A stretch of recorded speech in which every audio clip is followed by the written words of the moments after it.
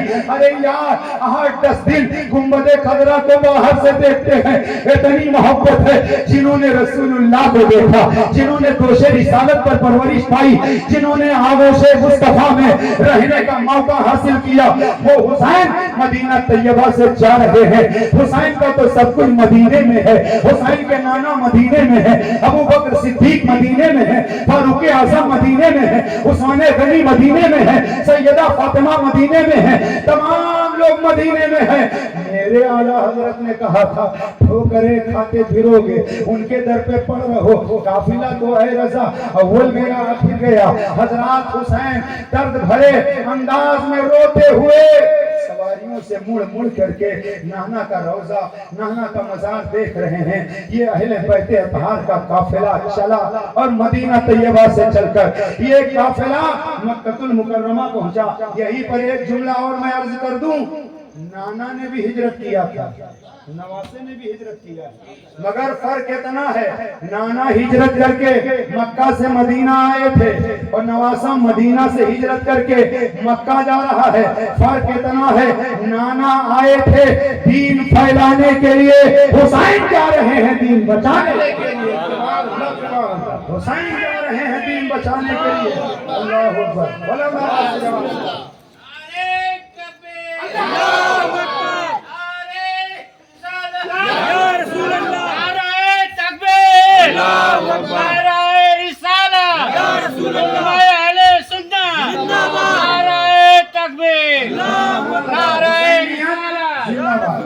حسینیت حسینیت حسینیت حسینیت یزیدیت مرد آباد، یزیدیت مرد آباد، یزیدیت مرد آباد، یزیدیت مرد آباد۔ یزید کل بھی مرد آباد تھا، آج بھی ہو، قیامت تک مرد آباد ہوگا۔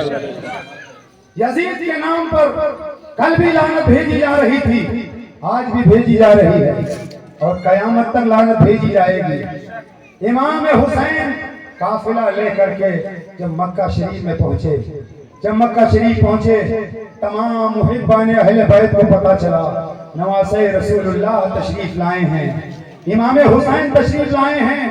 لوگ جوگ در جوگ امام حسین سے ملاقات کے لیے آ رہے ہیں، امام حسین سے ملاقات کے لیے آ رہے ہیں، اور امام حسین سے ملنے والوں کا ایک تانتا لگا ہوا ہے۔ روزانہ امام حسین سے ملاقات کرنے کے لیے آ رہے ہیں، مگر حسین کا صبر دیکھو۔ حسین مکہ سے مدینہ آئے تو آپ نے کوئی ٹیم نہیں بنائی، آپ نے مقابلے کے لیے لوگوں کو اکسایا نہیں، آپ نے کوئی فوج تیار نہیں کی، یزید کے خلاف آپ نے بغاوت نہیں کی۔ آپ نماز کی پابندی کر رہے ہیں، مکہ شریف میں رہ رہے ہیں۔ ادھر کوفہ والوں کو پتا چلا کہ امام حسین نے یزید کی بیعت نہیں کی ہے، اور کوفہ والوں کو جب پتا چلا کہ حسین مدینہ سے مکہ شریف آئے ہیں تو امام حسین رضی اللہ تعالیٰ عنہ سے محبت کا اعلان، چونکہ شیعان علی کوفہ میں پتا جب چلا تو کوفہ سے چٹھی خط روانہ کیا، کہاں؟ مکہ شریف۔ حسین سے کہنے لگے کوفہ والے، امام علی مقام آپ کوفہ چلے آئے، ہم آپ کی بیعت کریں گے، ہم آپ کا ساتھ دیں گے، آپ کوفہ چلے آئے۔ امام حسین کے پاس خط آیا، اور ایک دو نہیں، بعض کتابوں میں ہے 150 چٹھیاں، بعض مورخ نے لکھا کہ 1000 چٹھیاں خط پر خط آ رہے ہیں، خط پر خط آ رہے ہیں، خط کی جمع ہے خطوط، خط بھی آ رہے ہیں اور جمع لے لو تو خطوط آ رہے ہیں۔ امام علی مقام رضی اللہ تعالیٰ عنہ جانے کا ارادہ کر چکے، کہاں؟ کوفہ شریف۔ تو لوگوں نے کہا یا امام آپ کوفہ نہ جائیں، کیونکہ کوفہ والے بدعہد ہیں، دھوکے باز ہیں، وہ کہتے کچھ ہیں کرتے کچھ ہیں، اس لیے آپ کوفہ نہ جائیں، کوفہ والے دھوکہ دیتے ہیں، آپ کوفہ نہ جائیں۔ امام علی مقام نے کہا خط بار بار آ رہے ہیں اور بعض چٹھیوں کا یہ مضمون تھا حسین اگر آپ نہیں آئے تو ہم مجبوراً یزید کی بیعت کر لیں گے اور قیامت میں کہیں گے مولا تیرے محبوب کے نواسوں کو ہم نے نواسے کو بلایا لیکن نواسے محبوب کے تیرے نہیں آئے، اس لیے ہم نے مجبوراً فاسق و فاجر کی بیعت کر لی۔ تو حسین اس کا جواب آپ دیں گے۔ ایسی حالت میں مشورہ یہ ہوا، طے یہ پایا گیا کہ پہلے اپنا نمائندہ بنا کر کوفہ بھیجا جائے کسی کو، وہ وہاں کے حالات کا جائزہ لے، اگر حالات خوشگوار ہوں تو آقا حسین آپ جائیں ورنہ آپ کوفہ نہ جائیں۔ مشورہ ہوا، طے یہ ہوا کہ پہلے مسلم بن عقیل جائیں گے اور وہاں کے حالات کا جائزہ لیں گے۔ مسلم بن عقیل کوفہ کے لیے جب روانہ ہوئے تو اختلافات تو بہت ہیں، کربلا کے واقعات کے حوالے سے یہ محقق غازی صاحب بیٹھے ہوئے ہیں، لیکن جو کتابوں میں لکھا ہوا ہے وہ میں بتا رہا ہوں۔ مسلم بن عقیل جب جانے لگے تو ان کے دونوں شہزادے محمد ابراہیم وہ بھی ضد کرنے لگے، میں بھی چلوں گا میں بھی چلوں گا۔ امام مسلم نے سمجھایا سفر بڑا دشوار ہے آپ نہ جائیں۔ شہزادے بضد ہوئے تو کبھی کبھی بدلے نہ خواستہ بچوں کی بات ماننا پڑتا ہے، تو امام مسلم نے اپنے شہزادوں کو بھی لے لیا اور کوفہ کی طرف چلے۔ کوفہ جب پہنچے تو کوفہ پہنچنے کے بعد آپ کوفہ جب پہنچے تو اتنا شاندار استقبال کیا گیا، اتنی محبت جتائی گئی، اتنا پیار جتایا گیا کہ 8 دن کے اندر لگ بھگ 12,000 لوگوں نے امام مسلم کی بیعت کر لی۔ اتنے اچھے حالات کہ روزانہ دعوت پر دعوت، کوئی مصافحہ کر رہا ہے، کوئی معانقہ کر رہا ہے، حالات کوفے کے سازگار، امام مسلم کے چاہنے والے، میلہ لگا ہوا ہے۔ مگر یہ مت سوچنا کہ شہر میں پورے آپ کے چاہنے والے ہیں یا پورے حسین کے چاہنے والے ہیں، منبر پر بھی یہ مت سمجھنا کہ سب میرے چاہنے والے ہیں یا سب میری بغاوت کرنے والے ہیں، اس لیے کہ ہر آدمی کے دل میں کیا ہے ہم نہیں جان سکتے، آپ نہیں جان سکتے۔ یہ میرا طنزیہ جملہ نہیں، سمجھانے کے لیے میں عرض کیا ہوں، یہ میرا طنز نہیں ہے، ایک مثال دیا ہوں، ورنہ الحمدللہ منبر شریف پر جو بھی بیٹھے ہوئے ہیں سب کے دلوں میں ایک دوسرے کی محبت ہے، ایک دوسرے کا احترام ہے۔ میں نے سمجھانے کے لیے یہ کہا ہے کہ کوفہ میں سارے لوگ حسین کے چاہنے والے نہیں تھے، تو یہ مت سمجھنا کہ مجمع میں سب آپ کے چاہنے والے ہیں۔ آپ کے اگر چاہنے والے سب ہو جائیں گے تو اس کا مطلب آپ ٹھیک آدمی نہیں ہیں، اس لیے کہ اندھیرے کی پہچان اجالے سے ہوتی ہے، رات کی پہچان دن سے ہوتی ہے، اور بغاوت اگر نہ ہو سب تعریف کریں تو آدمی ٹھیک نہیں ہے۔ ایسا ہو ہی نہیں سکتا کہ سب اس کی تعریف کریں۔ میرے نبی سے سچا کون، میرے نبی سے اچھا کون، میرے نبی سے بہتر کون؟ کیا نبی کی بغاوت کرنے والے نہیں تھے؟ اس زمانے میں بھی تھی، آج بھی ہیں، قیامت تک رہیں گے۔ تو کوفہ میں سب حسین کے چاہنے والے نہیں، کچھ یزید کے ٹکڑوں پہ بھی پل رہے تھے کوفے میں، اور انہوں نے جب دیکھا حسین کے نام کا ڈنکا بج رہا، امام مسلم کی چاہت لوگوں کے دل میں بڑھتی جا رہی ہے، تو انہوں نے دھیرے سے یزید کو خبر کیا۔ کن لوگوں نے؟ جو باغی تھے امام حسین تھے، انہوں نے یزید کو خط بھیجا اور تیز رفتار قاصد جو جلدی پہنچائے، کہیں ایسا نہ ہو دال ٹھنڈی ہو جائے، تیزی کے ساتھ۔ اور جانے کے بعد میں یزید کو بتایا گیا تو یہاں بے خبر بیٹھا ہے، ہاتھ پہ ہاتھ دھر کر اگر یہی حال رہا تو کوفہ تیرے ہاتھ سے نکل جائے گا۔ حسین کے نمائندے کوفہ میں موجود ہیں، تو کہا کیا ہونا چاہیے؟ کہا وہاں کا گورنر بدل دو. جو کوفہ کے گورنر تھے نام تھا نعمان بن بشیر، اچھے آدمی تھے، محب اہل بیت تھے، وہ سختی نہیں کر رہے تھے. لوگوں نے کہا شاید گورنر بھی ملا ہوا ہے، پشت پناہی شاید گورنر بھی کر رہا ہے امام مسلم کی، شاید حمایت گورنر بھی کر رہا ہے. اس لیے کہ حمایت نظر آتی اس زمانے میں بھی اور اس زمانے میں بھی، بغاوت نظر آتی اس زمانے میں بھی اس زمانے میں بھی. تو حمایت بغاوت یہ ایک جملے ہیں. حضرات یزید سے کہا گیا کہ وہ گورنر محب اہل بیت ہے، گورنر کو وہاں سے ہٹا دو، معاملہ ختم ہو جائے گا. کہا ہونا کیا چاہیے؟ تو یزید سے مشورہ دیا گیا بصرہ کا گورنر جو ابن زیاد ہے اسے بلا لو اور کوفہ کے گورنر کو آپ معزول کر دو. فوراً چٹھی لکھی گئی کس کو؟ عبید اللہ ابن زیاد کو. اور بصرہ کے گورنر سے کہا گیا تم جاؤ اور جانے کے بعد میں تمہیں کوفہ کی گورنری دی جاتی ہے. ابن زیاد بڑا مکار آدمی تھا، بڑا کمینہ آدمی تھا. وہ جانتا تھا ابن زیاد کہ اب کوفہ والے منتظر ہیں امام حسین کے، کیونکہ امام مسلم نے حالات دیکھ کر خط روانہ کر دیا تھا امام حسین کو، آپ کوفہ جلدی تشریف لائیں، آپ کے عقیدت مند بے چین ہیں، حالات ٹھیک ہیں. چٹھی ادھر روانہ کر دی گئی تھی، ادھر لوگ سمجھ رہے تھے کہ امام حسین آنے والے ہیں. ابن زیاد جانتا تھا حسین کے منتظر لوگ ہیں، لہذا اس راستے سے آیا 20 افراد کو ساتھ میں لے کر، جس راستے سے مکہ سے لوگ کوفہ آیا کرتے تھے. حجازی لباس پہن لیا، چہرہ چھپا لیا اور رات کے وقت کوفہ میں داخل ہوا. تو کبھی کبھی ایسا ہوتا ہے کہ جوش میں لوگ ہوش کھو دیتے ہیں. لوگوں نے سمجھا شاید امام حسین آئے ہیں، نعرہ تکبیر اللہ اکبر، حسین زندہ باد، نعرہ جوش میں لوگ لگا رہے ہیں.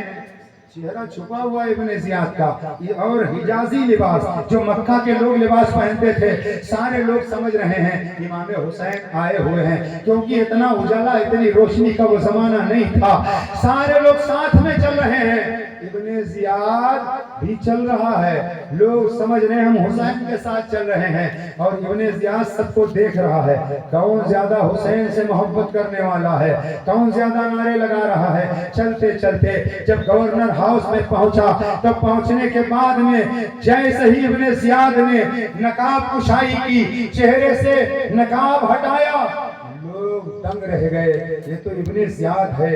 ابن زیاد نے ایک ہی دھمکی دی، ایک ہی دھمکی دی، ایک ہی دھمکی میں دھڑا دھڑ بیعت توڑنے لگے لوگ. ابن زیاد نے کہا سویرا ہونے سے پہلے پہلے مسلم کا ساتھ چھوڑ دو، ورنہ مسلم کو تو شہید کیا جائے گا، قتل کیا جائے گا، امام مسلم کے ماننے والوں کو بھی قتل کیا جائے گا. یہ دھمکی سننے کے بعد کچھ لوگ تو اسی وقت چلے گئے، کچھ لوگوں نے بعد میں داہنے بائیں دیکھ کر کے وہ بھی نکل گئے. امام مسلم کا لوگوں نے ساتھ چھوڑ دیا. ابن زیاد کی ایک ہی دھمکی میں لوگ ڈر گئے. گھر بچانا ضروری ہے، گھر بچانا ضروری ہے، اہل و عیال بچانا ضروری ہے. یہ لوگ سمجھنے لگے گھر بچاؤ، اہل و عیال بچاؤ. امام مسلم کا ساتھ چھوڑ کر کے لوگ چلے گئے. اللہ اکبر، وہی امام مسلم ہیں رضی اللہ تعالیٰ عنہ. لوگ ساتھ چھوڑ کر کے چلے گئے. طویل واقعہ ہے، میں مختصر کر کے بات ختم کر رہا ہوں. حضرت امام مسلم کل تک جو سینے سے لگاتے تھے، کل تک جو پاس میں بٹھاتے تھے، کل تک جو دعوتیں کرتے تھے، کل تک جب امام حسین سے محبت کا دعویٰ کرتے تھے لوگ، وہ اب اپنے گھروں کے دروازے بند کر رہے ہیں، اپنے دروازوں کو بند کر رہے ہیں. کہیں امام مسلم ہمارے گھر نہ آ جائیں، کہیں امام مسلم ہمارے گھر نہ آ جائیں. امام مسلم مغرب کی نماز کے لیے جب مسجد میں گئے، پوری مسجد کھچا کھچ بھری ہوئی تھی. امام مسلم نماز سے جب فارغ ہوئے تو دیکھا سارے لوگ دہشت میں جا چکے ہیں، سارے لوگ جا چکے ہیں، تنہے تنہا امام مسلم ہیں. ذرا سوچو کسی کو مہمان بنا کر بلاؤ اور اس کے بعد میں یہ بدعہدی کی جائے، مہمان نوازی کرنے کے بجائے دروازے بند کر لیے جائے، مہمان نوازی کا حق ادا کرنے کے بجائے تنہا چھوڑ دیا جائے. کل تک امام مسلم رضی اللہ تعالیٰ سے لوگ محبت کا دم بھر رہے تھے. تنے تنہا امام مسلم ہیں, رات کا اندھیرا ہے, نماز پڑھ کر کے آپ ایک گلی سے گزر رہے تھے. ایک چراغ دیکھا, مدھم سی روشنی نظر آ رہی ہے. آپ دروازے کے قریب گئے. جانے کے بعد ایک ضعیفہ خاتون, ایک طوا نامی عورت بیٹھی انتظار کر رہی تھی. امام مسلم کو اس نے دیکھا. امام مسلم نے اس سے کہا کیا مجھے پانی مل جائے گا؟ اس نے کہا آپ کون ہیں؟ امام مسلم نے کہا میں وہی ہوں جسے بلایا گیا تھا, مگر آج دروازے بند کر دیے گئے ہیں. خاتون سے کہنے لگے آپ کس کا انتظار کر رہی ہیں؟ تو خاتون نے کہا میرا بیٹا ہے, میں اسی کا انتظار کر رہی ہوں. چنانچہ وہ امام مسلم کو پانی پیش کرتی ہے. امام مسلم بیٹھے ہوئے ہیں, امام مسلم بیٹھے ہوئے ہیں. ادھر اس کا بیٹا جب آیا تو ماں نے کہا اے میرے لال دیکھ میرا گھر کتنا خوشنما ہے, میرے گھر امام مسلم آئے ہیں, میرے گھر امام مسلم آئے ہیں, دیکھ میرا گھر کتنا اچھا لگ رہا. مگر اس عورت کو بھی نہیں معلوم تھا کہ ہمارا بیٹا ہی جا کر کے مخبری کر دے گا, ہمارا بیٹا ہی جا کر کے مخبری کر دے گا. بیٹے نے جا کر کے مخبری کر دیا کہ امام مسلم تو ہمارے گھر ہیں. ادھر ابن زیاد نے انعام رکھ دیا تھا 3,000 درہم شامی غلام ماقل کو دے دیا تھا, اور دینے کے بعد کہا تھا یہ انعام لو اور پتہ لگاؤ. چنانچہ ماقل ڈھونڈتا رہا. امام مسلم سے ملاقات جب نہ ہوئی تو وہ مسجد گیا. جانے کے بعد میں ایک ضعیف العمر شخص بیٹھے تھے, ان سے ملاقات کیا. ملاقات کرنے کے بعد نام تھا مسلم ابن اوسجہ. ان سے ملاقات کیا اور کہا امام مسلم نظر نہیں آ رہے. انہوں نے کہا تجھ سے امام مسلم سے کیا لینا دینا؟ کہنے لگا میں محب اہل بیت ہوں, میں کچھ نذرانہ لے کر آیا ہوں اور وہ نذرانہ میں امام مسلم کو دینا چاہتا ہوں. وہ دھوکے میں آ گئے حضرت مسلم ابن اوسجہ. انہوں نے پتہ بتا دیا, ٹھکانہ بتا دیا. اب یہ ماقل روزانہ جاتا تھا اور جانے کے بعد میں امام مسلم کے یہاں بیٹھتا تھا.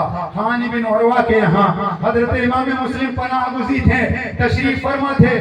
روز جاتا تھا آتا تھا. پورا ایک پل کی خبر ابن زیاد کو دیتا تھا. ایک دن ابن زیاد فوج بھیجتا ہے اور حضرت امام مسلم رضی اللہ تعالیٰ عنہ جس مقام میں تھے چاروں طرف سے مکان کو گھیر لیا گیا. تنے تنہا امام مسلم رضی اللہ تعالیٰ عنہ کیسے مقابلہ کرتے؟ بہتوں کو جہنم رسید کیا. آخرکار امام مسلم رضی اللہ تعالیٰ عنہ کو کوفہ کی سرزمین پر شہید کر دیا جاتا ہے. انا للہ و انا الیہ راجعون. حضرت امام مسلم کو شہید کر دیا گیا اور امام مسلم رضی اللہ تعالیٰ عنہ کی یہ پہلی شہادت ہے جو کوفہ میں ان ظالموں نے امام حسین کو شہید کر دیا. بات یہیں پر ختم کر دے رہا ہوں, ٹائم زیادہ ہو گیا. بولنے کے لیے تو اللہ کا فضل ہے, بزرگوں کی عطا. میں ابھی 2 گھنٹہ بول سکتا ہوں. سبحان اللہ. یہ میں اپنی تعریف کے لیے نہیں بول رہا ہوں, یہ میں وہ بول رہا ہوں جو بولنا چاہیے. بزرگوں کا فیضان پر بھروسہ ہے, ہمارا بزرگوں کی محبت پر بھروسہ ہے. اس لیے بات یہی میں ختم کر رہا ہوں. کل انشاءاللہ یہاں سے آگے بیان کیا جائے گا اور میدان کربلا تک امام حسین کا قافلہ, اس کا ذکر. پرسوں میدان کربلا کی وہ خونی منظر میدان کربلا کا جو شہادت ہوئی ہے پرسوں وہ بیان کیا جائے گا. کل یہاں سے آگے پورا سفر مکہ شریف سے کربلا کا اور آگے کے حالات انشاءاللہ بیان کیے جائیں گے. وما علینا الا البلاغ. السلام علیکم.